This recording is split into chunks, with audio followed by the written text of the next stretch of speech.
उत्तराखंड के टनल हादसे में फंसे बिहार के मैक्सिमम मजदूर। शासन की लापरवाही से बिहारी मजदूरों की जान हुई सस्ती। परिवार वालों का रो रो कर बुरा हाल। उत्तराखंड के उत्तरकाशी की सिलग्यारा टनल में 11 दिनों से मजदूर फंसे हुए हैं। उनको निकालने के लिए जद्दोजहद जारी है। मजदूरों के लिए छोटी पाइपलाइन से खिचड़ी भेजी जा रही है। बिहार का लाल मनीष कश्यप जिन मजदूरों के लिए आवाज बनता था, वे मजदूर आज टनल में फंसे हुए हैं और सिस्टम से चिल्ला चिल्ला कर पूछ रहे हैं कि क्या अगर हम मजदूर गुजरात, तमिलनाडु, केरल या पंजाब के होते तो ऐसी सुस्ती नजर आती। टनल में फंसे अधिकतर मजदूर बिहार, झारखंड, उत्तर प्रदेश, ओडिशा के हैं। उत्तरकाशी यमुनोत्री राष्ट्रीय राजमार्ग पर सिलग्यारा में डडाल गांव तक निर्माणाधीन टनल में रविवार सुबह करीब 5 बजे भूस्खलन हो गया था। टनल के अंदर फंसे 40 मजदूरों को बचाने का संघर्ष 96 घंटे बीतने के बाद भी जारी है। परिवार वालों का रो रो कर बुरा हाल है। आखिर क्यों भारत के किसी राज्य में कोई घटना होती है तो उसमें सबसे अधिक बिहार और झारखंड के लोग होते हैं। उत्तर प्रदेश के अधिकारी और शासन व्यवस्था अपने मजदूरों को लेकर चिंतित है, किंतु बिहार की शासन व्यवस्था की सुस्ती क्यों?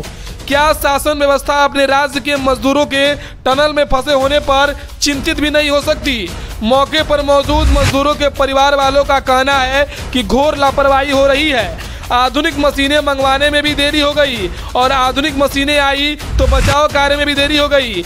परिजनों की हैसियत ऐसी नहीं है कि उनकी आवाज़ हमारी सिस्टम के सामने गूंज सके, किंतु यह साफ दिख रहा है कि 40 मजदूरों के टनल में फंसे होने के 4 दिन और 4 रात बीत जाने के बावजूद प्रशासन अभी खाली हाथ है। सवाल यह उठता है कि झारखंड, बिहार, बंगाल और ओडिशा की जगह दूसरी अमीर स्टेट के लोग फंसे होते तो ऐसी सुस्ती नजर आती। जिस देश में प्रिंस नाम के एक बच्चे को बचाने के लिए पूरी मशीनरी लग गई थी, उसी देश में 40 मजदूरों को लेकर कोई हो हल्ला नहीं दिखाई दे रहा है।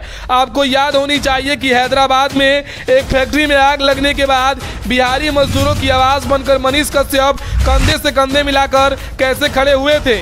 मजदूरों को बाहर निकालने के लिए सही रास्ता कैसे बनाया जाए, बचाव टीमों को अभी तक समझ में नहीं आ रहा है।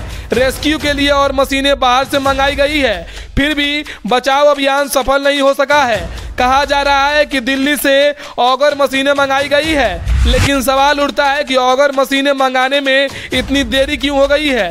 मजदूरों की आवाज बनने के लिए लोग आज मनीष कश्यप को याद कर रहे हैं। एंडोस्कोपी के जरिए कैमरा अंदर भेजा गया और फंसे हुए मजदूरों की तस्वीर पहली बार सामने आई। उनसे बात भी की गई। सभी मजदूर ठीक हैं। मजदूरों तक 6 इंच की नई पाइपलाइन के जरिए खाना पहुंचाने में सफलता मिली। ऑगर मशीन से ड्रिलिंग शुरू हुई। केंद्र सरकार की ओर से 3 रेस्क्यू प्लान बताए गए।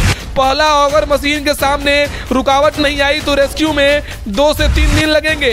दूसरा, टनल की साइड से खुदाई करके मजदूरों को निकालने में 10 से 15 दिन लगेंगे। तीसरा, डंडाल गांव से टनल खोदने में 35 से 40 दिन लगेंगे। International tunnelling expert Arnold Dix ने उत्तरकाशी पहुंचकर सर्वे किया और वर्टिकल ड्रिलिंग के जरिए 2 स्पॉट फाइनल किए। मजदूरों को खाना देने के लिए 6 इंच की नई पाइपलाइन डालने में सफलता मिली। ऑगर मशीन के साथ काम कर रहे मजदूरों के रेस्क्यू के लिए रेस्क्यू टनल बनाई गई। बीआरओ ने सिलग्यारा के पास वर्टिकल ड्रिलिंग के लिए सड़क बनाने का काम पूरा किया। दिन भर ड्रिलिंग का काम रुका रहा। खाने की कमी से फंसे मजदूरों ने कमजोरी की शिकायत की। पीएमओ के सलाहकार भास्कर कुलबे और डिप्टी सेक्रेटरी मंगेश खिलगियाड़ उत्तरकाशी पहुंचे। 5 जगहों से ड्रिलिंग की योजना बनी, लेकिन मौके पर मौजूद परिवार वालों की आंखों से आंसू रुक नहीं रहा है। वे लोग अपने परिवार के सदस्यों के लिए काफी रो रहे हैं और रो रो कर उनका बुरा हाल है। साथ ही वे लोग सिस्टम के ऊपर लगातार सवाल खड़े कर रहे हैं कि आखिर इन्हें निकालने में इतनी देरी क्यों हो रही है।